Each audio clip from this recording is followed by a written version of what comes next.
Hey, salut! Hey, j'aimerais profiter de ma petite marche pour vous parler de comment se libérer de la pression.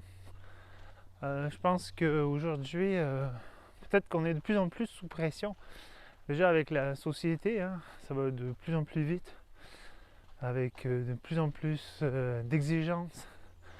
Ensuite, avec le travail, la multiplicité des tâches toujours plus nombreuses, des échéances toujours plus courtes, ça met beaucoup de pression.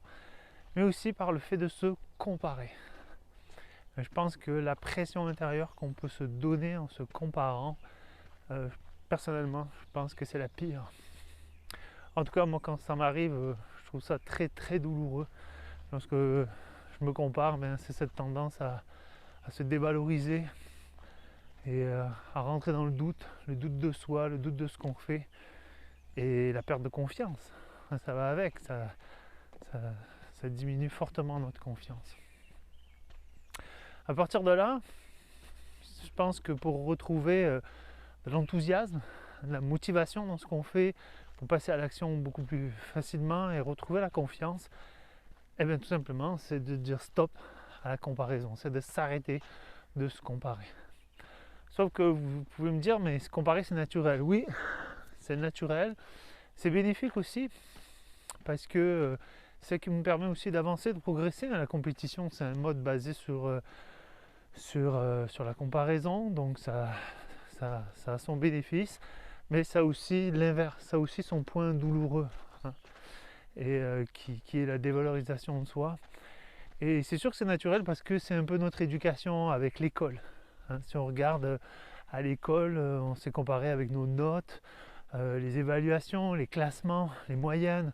Après, ado, on s'est comparé les habits, les types de groupes où on était. Ça, c'est la petite cabane à sucre. En tout cas, on la voit plus. Et, euh, et après ça, ben, dans le monde adulte, ben, on compare nos statuts sociaux, nos avoirs, nos acquisitions. On est tout le temps en train de se comparer. Et là où ça devient néfaste, c'est quand ça fait mal, justement. Moi, dernièrement, c'est ce qui m'est arrivé. Et à un moment donné, j'ai appris à rebalancer ça par un discours positif, un peu comme si je me parlais comme un ami. Mais attention, pas quand ça arrive, parce que quand ça arrive, on commence à se dévaloriser, que ça part en boucle. Qu'est-ce que vous voulez y faire? Il n'y a pas grand-chose à faire. Sauf qu'après, lorsqu'on a stoppé ça, qu'on a dit stop à ça, eh bien, c'est de se parler comme un ami, avec une intention, dire bah, écoute, ça a bien été, tu as fait de ton mieux, regarde les points positifs que tu as fait, c'est pas si catastrophique que ça. Alors ça marche. Et de rentrer là, c'est le deuxième point, dans une logique de progrès. C'est-à-dire de ne pas se comparer à l'autre, mais de se comparer à soi-même. Hein, puisqu'on est modelé comme ça, à devoir se comparer, eh bien pourquoi pas se comparer de soi à soi? Ben, j'en étais où il y a 6 mois? Et par rapport à ces 6 mois-là, qu'est-ce que j'ai fait? Et de regarder tout ce que vous avez fait, tous les points où vous êtes amélioré, qu'est-ce qui va bien. Et ça fait une grande différence.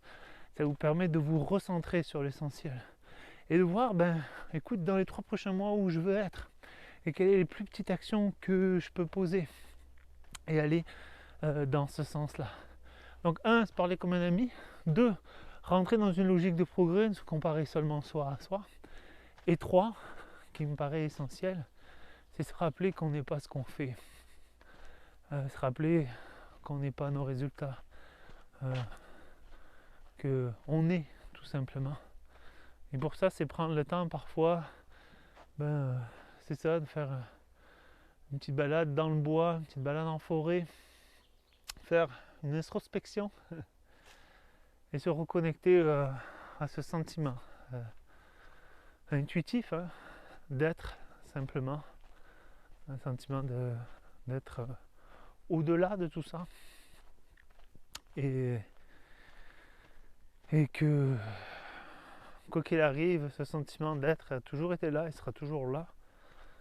Et ça n'a aucun rapport avec ce qu'on fait, dans le fond. Et à partir de là, je pense que c'est le meilleur moyen de se libérer, d'avoir plus d'objectivité aussi. On peut revenir après dans une logique de progrès, revenir à regarder ça autrement. Ça passe donc par revenir à soi. Voilà, c'était mon petit partage d'aujourd'hui.